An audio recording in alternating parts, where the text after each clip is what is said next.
우리 사회에도 이렇게 기부 문화가 많이 확대되어 가고 있다는 것을 느낍니다.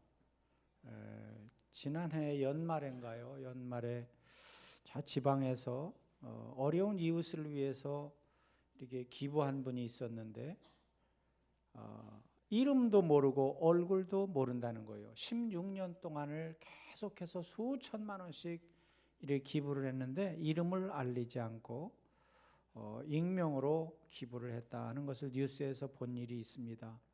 세상이 아무리 악하고 혼란해도 정말 이런 사람들이 우리를 살만나게 하는 거죠. 우리 주위에는 이렇게 선한 일을 하고도 자기를 숨기는 사람이 있는가 하면 조그만 일을 하고도 자기를 선전하는 사람들이 있는 것을 보게 돼요. 오늘 본문에 예수님께서도 이렇게 선한 일을 하신 후에 드러내셨어요. 우리가 일반적으로 생각하면 이렇게 숨기실 것 같은데 드러내셨어요. 이 드러낸 것은 일반인들과 달라요. 일반인들은 보통 자기 이름을 드러내요. 자기를 자랑해요. 그런데 예수님은 드러내긴 드러냈는데 선한 일을 드러낸 것이 아니라 하나님의 이름을 드러냈다 하는 거예요. 우리가 일반적으로 여러분이 세상에 나가 살 때 어떻게 살아야 된다 그렇게 말해요. 하나님의 영광을 위해서 살아야 된다 그렇게 말하잖아요. 그러나 예수님은 하나님의 이름을 증거하기 위해서 하나님의 뜻에 따라서 사셨다고 하는 것을 알 수가 있어요. 자, 그래서 30절에 보면 나와 아버지는 하나다. 나는 하나님의 아들이다. 이렇게 말했어요. 근데 이것이 유대인들을 자극해가지고 그만 예수님을 돌로 쳐 죽이려고 하는 이런 말도 안 되는 일이 벌어지게 되었어요. 여러분 요한복음에 보면 이런 사건들이 여러 곳에서 기록되고 있는데 38년 동안 병자로 고생하던 사람이 있었어요. 그런데 예수님께서 그 병자를 고쳐주셨어요. 얼마나 감사한 일이에요. 그런데요 유대인들이 그걸 보고 예수님을 죽이려고 그랬어요. 도대체 이게 무슨 일인가? 양편이 다 이해가 되지 않아. 예수님께서 선한 일을 행하신 후에 그냥 숨기셨으면 저들을 자극하지 않았을 것인데 또 예수님이 가르침에도 너희가 구제할 때에 오른손이 하는 것을 왼손이 모르게 하라 그랬잖아요. 근데 왜 적극적으로 선한 일을 주장해서 유대인들과 충돌하셨는가? 그것이 궁금하고 또 유대인들은 선한 일을 한 예수님을 도대체 무엇 때문에 배척하고 예수님을 죽이려 했는가 하는 것이 궁금해요. 그런데 예수님께서는 늘 그런 일을 행하실 때마다 하나님을 증거하셨다 그랬어요. 그래서 32절에도 보면 내가 아버지로 말미암아 여러 가지 선한 일로 너희에게 보였다 그랬어요. 보였다. 그러니까 하나님을 아버지라. 아버지는 나와 하나이다. 나는 하나님의 아들이다. 이렇게 말씀을 하셨습니다. 사실 예수님께 하신 모든 그 사역은 사람들이 보고 깜짝깜짝 놀랐어요. 사람이 할 수 없는 일을 하신 거예요. 여러분도 성경을 읽다가 왠지 믿어지지 않아. 그런 일들을 예수님은 많이 행하셨잖아요. 그런데 왜 그런 것 같아요? 하나님이시니까 그렇게 하신 거예요. 믿습니까? 사람이면 그렇게 할 수가 없어요. 그런데 이 사람들은 그 하나님이심을 받아들일 수 없는 거예요. 그렇기 때문에 오히려 거침돌이 된다고 생각을 하고 예수님을 제거해야 되겠다 이런 생각을 하게 되었습니다. 그러니까 그것이 바로 그들의 한계예요. 자, 우리가 달리 생각하면 사람이 어떻게 하나님의 아들이 될 수 있느냐 그렇게 생각할 수 있지만 그걸 뒤집어서 생각하면 하나님이시기 때문에 가능하다. 믿습니까? 그걸 믿는 것이 믿음이에요. 우리가 보고 우리가 들을 수 있는 거 그걸 믿는다고 하면 그건 과학이라고 그랬죠. 그거는 믿음이 아니에요. 도저히 사람이 할 수 없는 것 하나님이시기 때문에 가능하다. 그런 믿음이 우리에게 있어야 된다 하는 것이에요. 그러면 예수님께서 하나님의 아들이라 하신 뜻이 무엇인가? 지금은 딸이 더 좋다 그러잖아요. 딸이 더 좋은 세상이 됐어요. 그런데 옛날에는요 아들의 주가가 매우 높은 때가 있었어요. 우리 부모님 세대들은 다 잘 아실 거예요. 아들을 못 낳으면요 여성들은 쫓겨나는 경우도 있었고, 아들을 못 낳으면 어떻게 해서든지 일가 친척들에게 양자를 들여가지고 아들을 꼭 두어야 했어요. 그랬죠? 예, 그런 때가 있었어요. 왜냐하면 그 아들이 가문의 대를 잇기 때문에 그래요. 그래서 아버지는 자기가 가진 재산이었던 기술이었던 다 아들에게 물려줘요. 자, 예수님께서 세상에 오셔서 하던 모든 일은 하나님의 아들로서 아버지를 알리는 일에 초점을 맞추셨다 그랬죠. 여러분, 자녀는 부모를 떠나서 존재할 수가 없잖아요. 그러나 예수님도 하나님을 떠나서는 존재할 수가 없어요. 하나님의 뜻을 이루기 위해서 고난도 참여하고 즐거운 일도 참여하고 모든 일을 참여하셨어요. 병자를 고치시고 귀신을 쫓아내고 죽은 자도 살리시고 배고픈 사람도 먹이시고 자연도 다스리시고, 이런 모든 일들이 뭐냐? 하나님의 아들이심을 나타내기 위해서, 하나님의 영광을 위해서 그런 일을 하셨다 하는 것이에요. 자, 그러면 왜 유대인들은 이런 예수님을 싫어했는가? 왜 이런 예수님을 배척했는가? 그 첫 번째 이유는 하나님은 오직 한 분이라고 믿어요. 하나님은 한 분이잖아요. 예?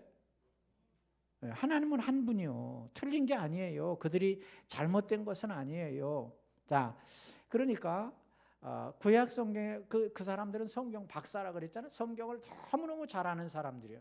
그러나 하나님은 오직 한 분. 이 세상의 신은 오직 한 분 하나님밖에 없어요.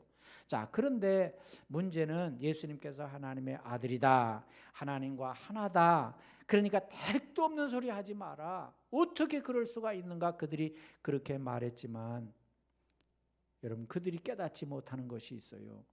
바로 예수님이 하나님으로 이 세상에 오셨다는 거예요. 하나님은 한 분이신데 그 한 분 하나님 안에는 삼위가 계시다 그랬잖아요. 누구예요? 하나님, 성령님, 성부, 성자, 예수님, 이렇게 세 분 위가 계신다 그랬다는 거예요. 이게 비유는 될지 모르겠지만 대통령이 어떤 때는 공단에 와서 공단 직원들과 같은 옷을 입고 공단 시찰도 하고, 어떤 때는 군대 가가지고 군복을 입고 시찰하기도 하고, 대통령이 군인도 됐다, 공장의 공원도 됐다, 막 이렇게 하는 거예요. 비유가 좀 맞진 않지만 하나님이 때로는 예수님으로, 때로는 성령님으로 우리에게 가까이 오셔서 우리와 함께 하신다고 하는 거예요. 그 이유는 뭐예요? 하나님은 어떻게 해서든지 여러분과 가까이 있기를 원하셔요. 왜 그래요? 여러분을 도와주시고 여러분을 보호해 주시기를 원하시기 때문에 그래요. 믿습니까? 그렇지 않으면 이 험하고 악하고 추하고 더러운 이 세상에 무엇 때문에 오셨겠어요? 그러니까 이 유대인들은 잘못된 것은 아닌데 하나님을 알긴 아는데 하나님을 전체로 알지 못하고 부분적으로 알았다고 하는 거예요. 자, 두 번째 이유는, 두 번째 이유가 안 나와. 하나님이 계실 곳은 여기가 아니라는 거예요. 하나님은 저기 천국에나 계시고 여기는 절대 계실 수 없다, 그렇게 생각한 거예요. 근데 유대인들이 이렇게 생각한 것은요, 뭔가 그 속에요, 꿍꿍이 속에 있는 거예요. 왜 그래요? 하나님이 이렇게 가까이 오시면 뭔가 자기 꾸린 것이 다 드러나잖아요. 그리고 하나님이 간섭하시잖아요. 잔소리 하시잖아요. 그게 싫은 거예요. 그러니까 하나님은 여기 계실 분이 아니다. 그들은 입으로 하나님을 말하고 성경을 머릿속으로 알고 있지만 속으로는 뭔가 자기 이익이 깔려 있는 거예요. 그래서 자기 마음대로 휘두르고 싶은 거예요. 야, 이것이 오늘 우리는 모두의 마음속에 있다. 이것이 엄청나게 무서운 결과를 가져오는 거예요. 우리 지난 시간에 한번 복습해 보겠어요. 하나님께서 에덴 동산에서 사람을 지으시고 그 사람이 복을 받을 수 있는 길을 열어주셨다 그랬어요. 그 법이 뭐였어요? 복 받는 법이 뭐였어요? 예? 얘기를 해봐요. 얘기를 해야 내가 뭐 힘이 나지. 아니, 지난주에 가르쳐줬는데 아무것도 모른다 그러면 지난주 설교를 또 할 수도 없고. 뭐예요? 선악과를 따먹지 말라는 거예요. 그거는 뭐냐? 세상의 주인은 하나님이시라는 거지. 하나님이니까 너희는 하나님 말씀에 순종하고 살면 복을 받는다, 그런 뜻이에요. 자, 하나님이 주인이시니까 하나님의 말씀에 순종하여 살면 복을 받아 잘 살 수 있다, 그런 의미를 가지고 있다 그랬잖아요. 그러니까 내가 주인이 될 수가 없다, 내 마음대로 살 수 있다고 하는 유혹에 넘어가 가지고 산통을 다 깨버렸어요. 그래서 이 고생 바가지라며 우리가 살아가게 되는 것이에요. 그러니까 하나님은 하나님 나라에 계실 뿐이지 우리가 사는 곳에 오셔서 괜히 이거 하라 저거 하라 간섭하시면 자기들은 싫다는 거예요. 자기 마음대로 안 되기 때문에 그래요. 어떤 가정에서 아들을 저 멀리 미국으로 유학을 보냈어요. 근데 부모가요 자식을 너무 사랑했나 봐요. 자식을 떼어놓고 살라니까 이게 사는 게 아니에요. 그래서 하루는 편지를 보냈어요. 얘야, 내가 자산을 다 정리해가지고 너 사는 곳으로 가서 살아야 되겠다. 그렇게 편지를 보냈더니 아들에게서 답장이 왔어요. 아버지, 그렇게 하지 마세요. 내가 필요할 때 그냥 돈만 풍족하게 보내주세요. 그렇게 편지가 왔다는 거예요. 그건 뭐예요? 부모가 가까이 있으면 잔소리하고 간섭한다는 거예요. 그러니까 내 마음대로 살게 내버려 두세요, 그렇게 얘기했다는 거예요. 그러니까 유대인들이 그와 같은 속셈을 가지고 있다. 우리도 솔직히 말하면 그와 같은 속셈을 가지고 있다는 거예요. 우리는 참 너무 감사한 것이, 여러분이 신방을 이렇게 받잖아요. 근데 어떤 분들은요, 목사가 신방 간다 하면 절대 못 오게. 서울 저 강남 스타일로 사는 사람들은 신방을 받기를 싫어한다는 거예요. 왜 그래요? 목사가 가서 말씀 전하고 뭐라고 하면 그게 간섭으로 들리는 건가 봐. 그래서 싫어하는지 모르겠어요. 자녀들이, 우리 이 젊은 자녀들이 결혼을 하게 되면 어떻게 돼요? 자꾸 따로 나가서 혼자 살려고 그러잖아요. 물론 다 그런 건 아니지만 따로 나가서 혼자 살려고 그러잖아요. 그 속셈은 뭐예요? 자기들 마음대로 살겠다는 거잖아요. 부모가 간섭하는 것이 싫다고 하는 거잖아요. 물론 다른 이유도 있을 수 있겠지만 일반적으로 그렇다는 거예요. 그러니까 이 유대인들이 그런 것처럼 우리도 그렇단 말이에요. 여러분의 삶 속에서 목사가 뒤를 졸졸졸 따라다닌다 그래 보세요. 그러면 좋아요? 역시 세광교회는 달라요. 싫어하는 사람이 있다. 예. 그래서 이렇게 목사님 우리 모임에도 좀 참석해 주세요, 이렇게 하는 부서가 있고 그런 게 얼마나 감사한지 몰라. 근데 올까 봐 두려워 떤다 그러면 꼭 이것과 같단 말이에요. 근데요, 중요한 게 있어요. 하나님은 여러분을 어떻게 원하시느냐? 하나님은 멀리서 여러분을 그냥 막연하게 넉넉히 보기를 원하시는 분이 아니에요. 하나님은 여러분을 대할 때 아버지와 아들의 관계로 대하기를 원하신다는 거예요. 자, 어떤 관계? 너는 내 아내, 나는 내 아내 있는 그런 관계로 대하기를 원하신다는. 그래서 예수님을 이 추하고 악한 세상에 보내신 거예요. 그것도 얼마나 가난하게 힘들게 십자가의 고난을 받으시며 사시도록 이렇게 보내셨다 하는 것이에요. 네. 그러니까 여러분, 아들은요 아버지의 모든 것을 누릴 수 있잖아요. 이 잔소리가 귀찮다고 생각하는 아들은 참 어리석은 거예요. 아버지의 모든 것을 다 누릴 수 있잖아요. 아버지 것이 다 내 것이 되는 거잖아요. 맞아요? 근데 이 미련한 인생들은 아버지와 같이 사는 것을 마치 내가 가지고 있는 걸 다 뺏기는 줄 알아. 내가 하고 싶은 일을 아무것도 못하고 갇혀 사는 것으로 그렇게 착각을 한다고 하는 거예요. 그래서 전도를 하다가 보면요, 지금은 내가 젊기 때문에 지금은 내가 하고 싶은 일을 하고 싶어요. 나이가 들면 그때 교회 나가겠어요. 이런 분들을 많이 만나잖아요. 이게 뭐냐? 내 마음대로 살아보겠다고 하는 거예요.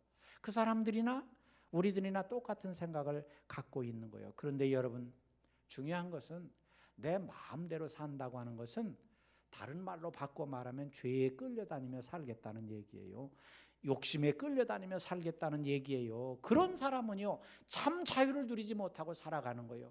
자기가 자유롭게 살아간다고 하지만 이거는 착각하며 살아가는 거예요. 죄가 시키는 대로 하는 거예요. 욕심이 이끄는 대로 따라가는 거예요. 그런데 성경은 뭐라고 말했어요? 하나님께서 여러분을 지으시고 여러분이 어떻게 살라고 그래요? 세상의 죄도 다스리라 그랬어요. 욕심도 다스리며 살라 그랬어요. 그 안에서 번성하고 복을 누리며 살라 그렇게 말했어요. 어떻게 우리가 세상의 죄를 다스려? 내 욕심을 어떻게 다스리겠어요? 그것은 내 힘으로 되는 것이 아니에요. 학교에서 배운 지식으로 되는 것이 아니에요. 하나님이 주시는 지혜와 능력으로만 되어지는 줄로 믿습니다. 그러니까 왜 그러냐? 하나님께서 이 세상을 만드셨잖아요. 하나님이 여러분을 만드셨잖아요. 그러니까 하나님이 원리를 다 알고 계신 거예요. 그러니까 하나님의 뜻대로 이 세상이 되어지는 거예요. 아니, 난 자동차에다가 왜 휘발유를 넣고 경유를 넣어야 되는지 이해가 안 가요. 그 비싼 걸 도대체 뭐 때문에 넣는 거야? 아니, 물을 넣어서 가게 했으면 얼마나 돈도 안 들고 얼마나 좋아요. 근데 만든 사람이 그렇게 만들었어요. 꼭 휘발유가 들어가고 경유가 들어가야 차가 움직이도록 만들었어요. 처음부터 물을 넣어도 만들 수 있도록, 다닐 수 있도록 만들었으면 이런 일이 안 생길 텐데 뭐 때문에 저 멀리에서 그 기름을 사다가 비싸게 주고 넣어야 되느냐? 그건 만든 사람이 그렇게 만들었기 때문에 그렇다. 여러분, 하나님이 창조한 세상은 하나님의 방법이 있어요. 하나님께서 이 세상 자연 만물을 운행한대요. 그 섭리가 있어요. 그러니까 우리는 거기에 따라가야 되는 것이에요. 자, 우리가 하나님의 뜻에 순종해야 되는 이유가 거기에 있어요. 저 어젠가 어디 우연히 TV를 보는데 어떤 이 수염이 이렇게 달리신 분이 산삼인지 도라지인지는 모르겠는데 한 30년 정도 됐을 거라고 그래요. 그런데 뿌리가 보통 이렇게 세로로 뿌리를 내리잖아요. 근데 보면 옆으로 이렇게 뿌리 내린 거 보셨죠? 옆으로 이렇게 뿌리 내린 거 혹시 보셨나요? 구경을 못했나? 근데 희한하게 옆으로 뿌리 내는 그분이 설명을 하는데 이게 3, 40년 이렇게 됐어도 이 바람이 불잖아요. 바람이 불면 이게 지탱하기가 어려우니까 옆에 뿌리를 내는 거예요. 옆에 뿌리를 내서 든든하게 자기 자신을 지켜나가도록 이렇게 했다는 거예요. 얼마나 놀랍습니까? 산삼이 그게 머리를 써가지고 그렇게 했겠어요? 하나님이 아주 본능적으로 자기를 보호할 수 있는 그런 힘을 그 미물 같은 그런 것에도 넣어주신 거예요. 근데 여러분 보세요. 사람이야 어떻게 했어요? 사람은 이 하나님의 형상대로 지음받고 하나님이 창조한 이 세상을 관리하고 다스려야 될 막중한 책임을 주었는데 우리 사람에게 어떻게 하셨겠는가 생각을 해보세요. 하나님이 우리를 인도하시고 우리의 사명을 다하도록 하나님께서 이끌어 주시고 지켜주시는 줄로 믿습니다. 자, 그래서 우리를 뭐라고 하셨느냐? 신이라고 하신. 34절에 보면 이렇게 말씀했어요. 너희 율법에 기록된 바 내가 너희를 신이라 하였노라. 이 율법이 뭐냐? 이 시편에 이 말씀이 있어요. 내가 말하기를 너희는 신들이며 다 지존자의 아들들이라 그랬어요. 이게 무슨 말이냐? 우리 보고 그럼 하나님이라는 뜻인가? 그런 말씀이 아니고 우리가 이 땅에서 해야 될 일은 무슨 일을 해야 되는 거예요? 하나님이 맡기신 일을 하는 거잖아요. 그러니까 하나님이 맡기신 일을 하려면 힘이 있어야 되잖아요. 여러분 자녀에게 심부름을 시키면 심부름만 다 시킨다고 해서 됩니까?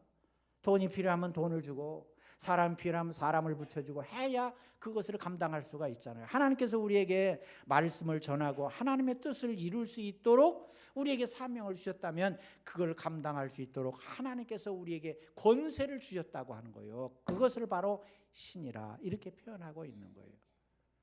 여러분, 이건 구약 성경이 그렇게 말했다고. 신약 성경으로 한번 찾아보겠습니다. 신약 성경에 보면 예수님께서 이렇게 말씀하셨어요. 하늘과 땅의 모든 권세를 내게 주셨다. 누구한테 주셨다는 거예요?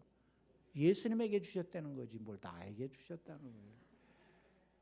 예수님이 하신 말씀이잖아요. 예수님이 하늘과 땅의 모든 권세를 하나님께서 내게 주셨다. 그래서 예수님이 이 세상에 오셔서 엄청난 일을 하신 거란 말이에요. 예?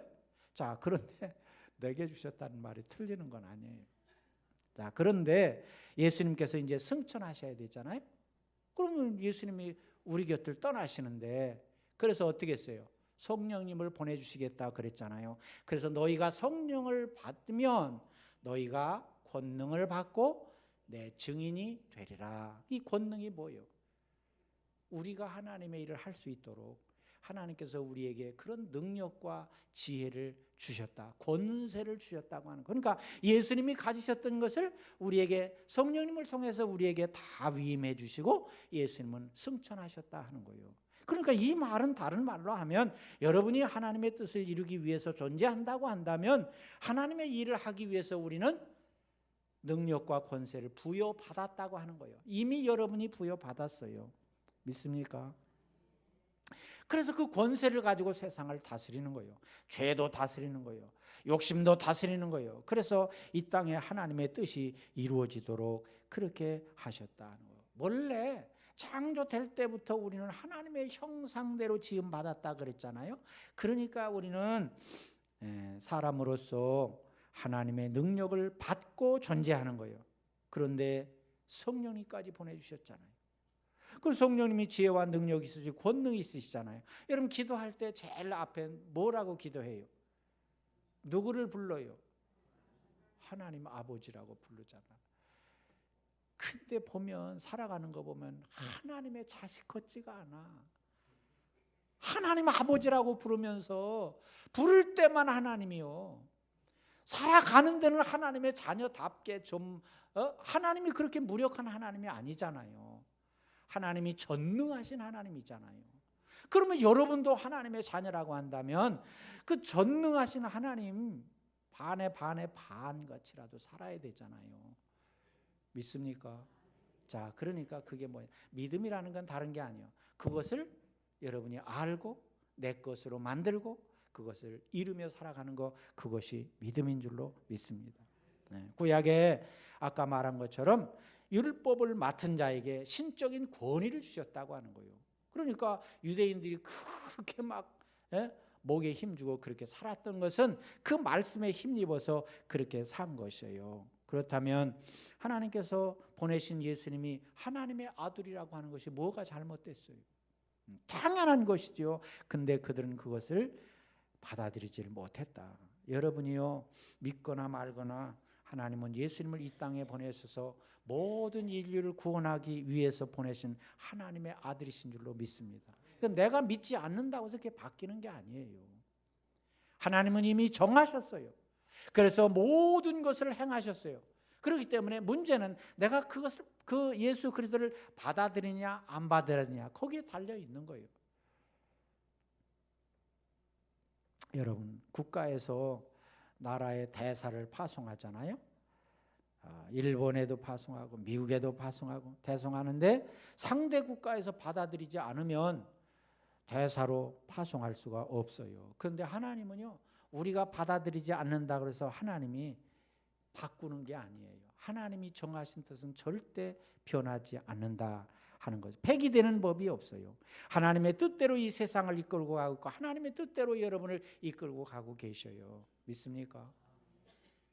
그러니까 말 안 들어보세요. 어떻게 하는가? 말 안 들으면 맞아요. 그렇게 해서라도 여러분을 하나님의 뜻대로 이끌고 가시는 분이요. 그러니까 물론 회차리로 때리시는 건 아니에요. 근데 여러 가지 우리 눈에 보이지 않는 방법을 통해서 여러분에게 매를 드신다. 깨닫도록 하시는 거예요. 자, 그러니까 빨리 깨닫는 사람이 지혜로운 사람이에요. 믿습니까? 그러니까 하나님은 우리와 상의해서 일하시는 분이 아니에요. 이미 창조할 때 원리를 다 만들어 주셨어요. 그 원리에 따라서 세상이 지금도 돌아가고 있어요. 우리가 그 원리대로 예수님을 보내시고 또 작정한 계획대로 성령님을 보내시고 이렇게 하시는 거예요. 그 때를 우리는 기다리고 그 때를 기다리는 거예요. 여러분, 오늘날 우리가 세상에서 두려워하고 있는 이유가 무엇인가? 세상에는요, 신처럼 살아가는 사람들이 많이 있어요. 돈이 많은 사람은 마치 돈이 신 같아. 그래서 막 휘두르고 살아가요. 권세가 높은 사람들은 그 권세가 신인 것 같아. 그 권세를 막 휘두르며 살아가요. 사실 돈도 그렇고 권세도 그렇고 왜 하나님이 주신 거예요? 이거는 권세라고 하는 것은 백성들을 위해서 봉사하고 나라를 잘 이끌어가라고 주신 하나님께서 주신 힘이에요. 근데 이걸 가지고요, 내 것인 양 마음대로 휘두르고 살아가는 사람들이 얼마나 많아요. 돈도 마찬가지예요. 돈도 어떻게 그게 자기의 것이에요? 하나님의 것이지. 근데 내 마음대로 사용하고 내 마음대로 끌고 가고 있잖아요. 근데 여러분, 더 가관인 것은 우리가 그런 사람들을 더 무서워한다는 거예요. 하나님을 두려워하는 것이 아니라 돈 많은 사람들, 권세 높은 사람들을 더 두려워해요. 그래서 예배를 드리는 것이 우선이 아니고 그들 사이에 섞여서 그들의 비위를 맞추는 것을 더 중요시 여기고, 그들이 어디 가자 그러면 같이 따라가고. 이것이 바로 우리들의 실상이다 하는 거예요. 여러분, 예수님의 경우를 한번 보세요. 예수님 당시에도 그런 취급을 받았잖아요. 로마의 총독이었던 빌라도가 예수님 앞에서 마치 자기가 신인 것처럼 행동하잖아요. 신문을 해요. 그 당시에 로마는요, 세계를 지배하던 나라고 또 이스라엘 민족을 지배했기 때문에 사형에 관한 권한은 로마 사람들에게 있어요. 이스라엘 민족에 대한 사령이라고 할지라도 로마 사람에게 있어요. 그래서 예수님을 이끌고 로마 총독에게 간 거예요. 안 그러면 자기들이 그냥 사형 집행하면 끝이에요. 그런데 로마의 허락을 받아야 했어요. 그러니까 로마 사람들은 이스라엘 사람들을 종처럼 부려도 지금처럼 인권 탄압입니다 뭐 이렇게 소리를 못 질러요. 그냥 당해야 돼요.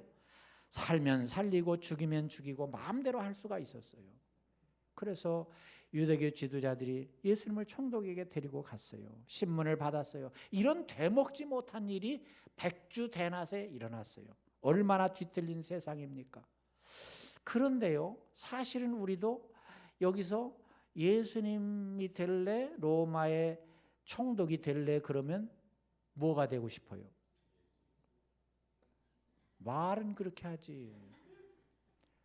그런데 다 큰소리치고 똥똥거리며 살기를 원하지. 법에 맞는가 맞지 않는가, 하나님의 뜻에 맞는가 맞지 않는가, 이런 건 나중이요. 큰소리치고 똥똥거리고 살아가기를 원한다. 진리대로 따라가면 너무 힘듭니다. 고통스럽습니다. 너무 비참해 보입니다. 이런 것이 우리의 현실이란 말이에요. 그런데 35절에 말씀하기를 성경은 패하지 못한다, 그렇게 말하고 있어요. 무슨 말이에요? 하나님이 정한 법은 절대로 바꿀 수가 없고 폐기할 수가 없다고 하는 거예요. 여러분, 자연의 원리를 봐도 자연의 원리가 바뀝니까? 유행 따라 바뀌어요? 바뀌지 않아요. 아이고, 여름은 싫습니다. 여름은 덥습니다. 싫습니다. 차라리 겨울이 좋습니다. 그렇다고 해서 여름 펄쩍 뛰어넘어서 겨울로 갈 수 있어요? 우리가 받아들이든 받아들이지 않든 하나님이 정한 원리는 계속해서 반복되고 있어요. 그러니까 우리는 어떻게 해야 돼요? 순응하고 따라가야 되는 거예요. 말씀도 마찬가지예요. 그러니까 우리가 기쁨을 빼앗기고 사는 이유가 뭔가, 자기가 신이라고 믿고 사는 사람들을 따라간다니까요. 돈 따라가고 권세 따라가고 인기, 명예를 행사하는 사람들을 하나님보다 더 두려워하며 그들 따라가기를 더 즐긴다고 하는 거예요. 설교를 들어도 이런 사람들의 마음이, 이런 사람들의 말이 내 생각 속에 가득 차 있기 때문에 진리의 말씀, 하나님의 말씀을 들어도 이 말씀이 자꾸 비껴가. 그들의 말이 더 내 머릿속에 기억되어 있는 거예요.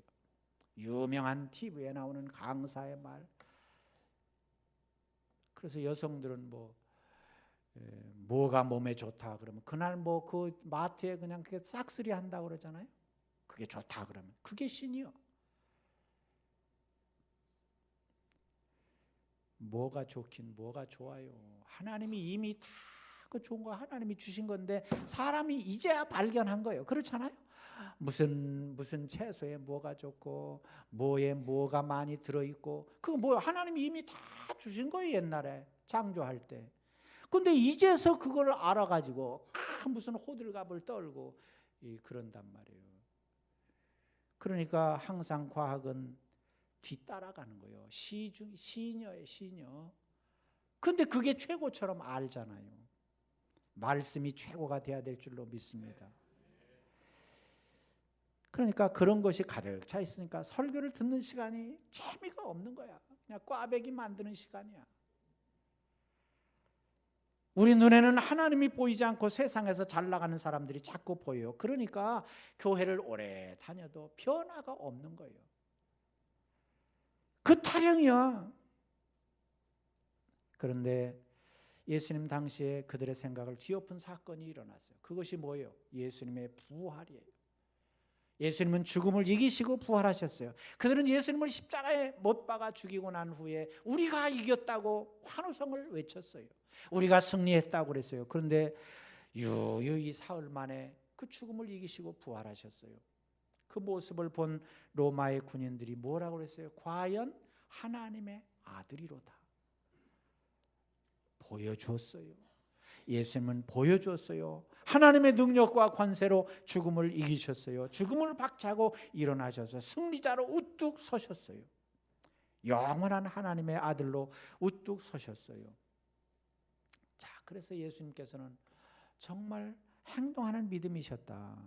그러니까 예수님께서 계속 불신하는 유대인들을 포기하지 아니하시고 다른 조건을 내세워서 그들을 초대하셨는데 예수님은 외모를 가지고는 도무지 해결이 안 되는 거예요.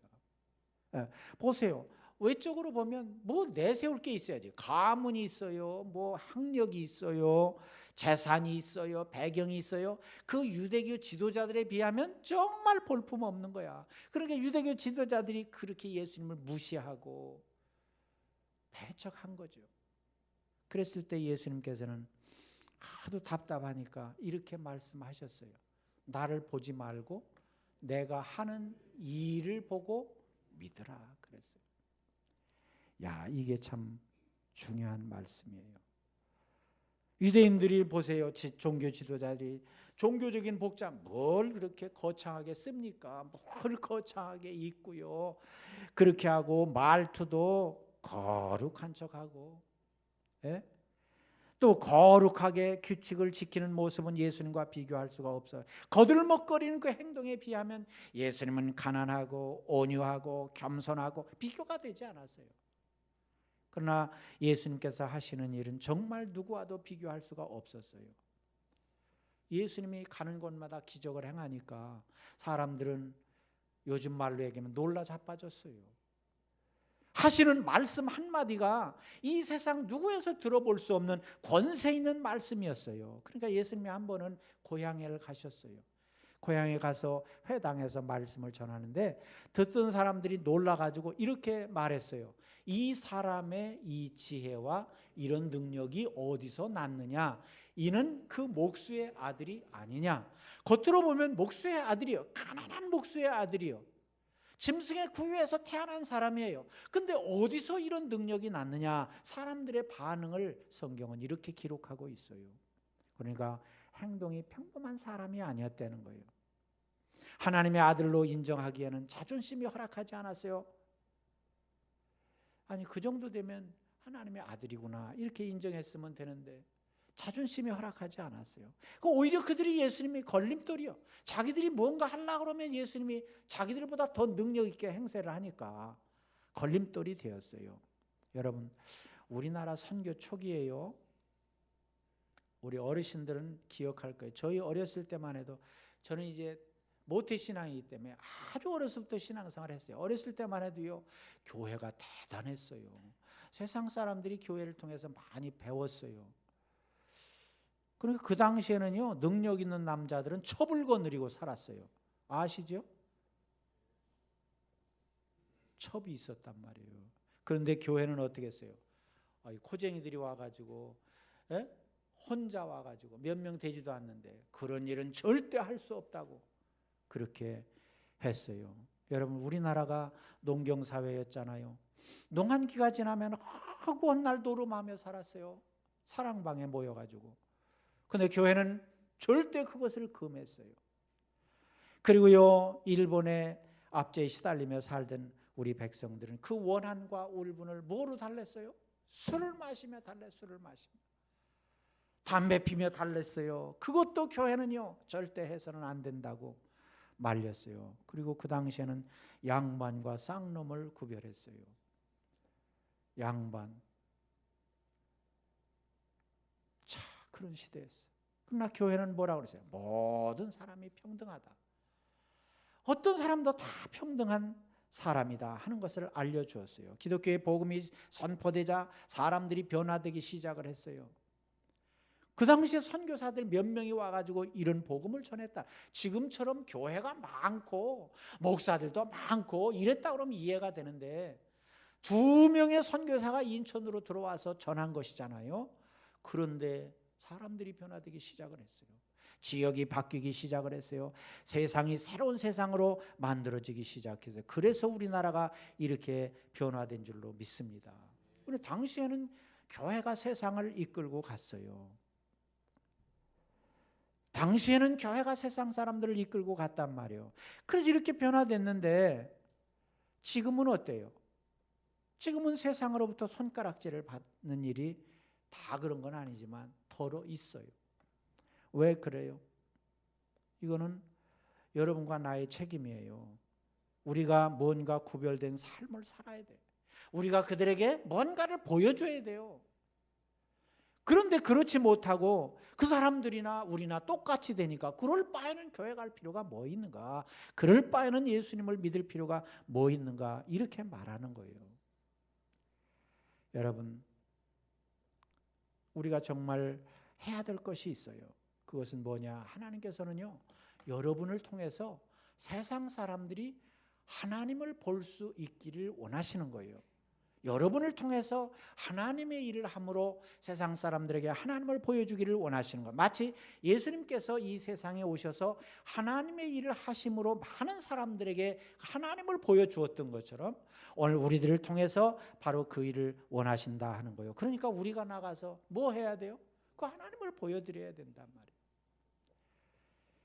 예수님을 잘 믿으면 이렇게 살게 된다고 하는 것을 보여줘야 된다고 하는 거예요. 그래서 우리는 세상을 교회로 초청하고 이 세상을 여러분들이 이끌어가는 그런 세상이 되어야 될 줄로 믿습니다. 세상이 우리를 볼 때 무시할 수 있어요. 얕볼 수 있어요. 그리고 걸림돌로 볼 수도 있어요. 그러나 낙심하지 마세요. 성령께서 여러분 안에 계시다고 한다면 하나님의 능력과 지혜로 이 세상을 이길 수 있을 줄로 믿습니다. 그래서 예수님이 하셨던 대로 하나님만이 하시는 일을 우리가 세상 사람들에게 보여줘야 되겠다. 그렇게 된다고 한다면 세상 사람들이 여러분을 따라오지 않겠어요? 세상 사람들이 교회를 따라오지 않겠어요? 그래서 우리가 이 세상을 다스려야 되는 거예요. 왜? 아버지 거잖아요. 세상은. 누구 거예요? 옆 사람에게 물어보세요 한번. 누구 거예요?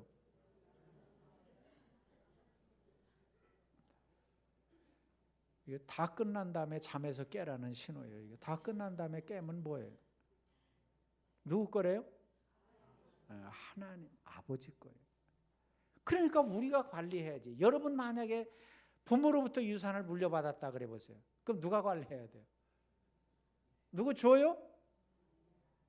악착같이 자기가 가지고 관리하려고 그러겠지. 하나님 아버지라고 그냥 헛되게 부르면 안 돼요. 하나님의 것을 여러분이 잘 관리하는 여러분이 되시기를 바랍니다. 그래서 인정받는 그런 아들이 돼야 될 거 아니에요.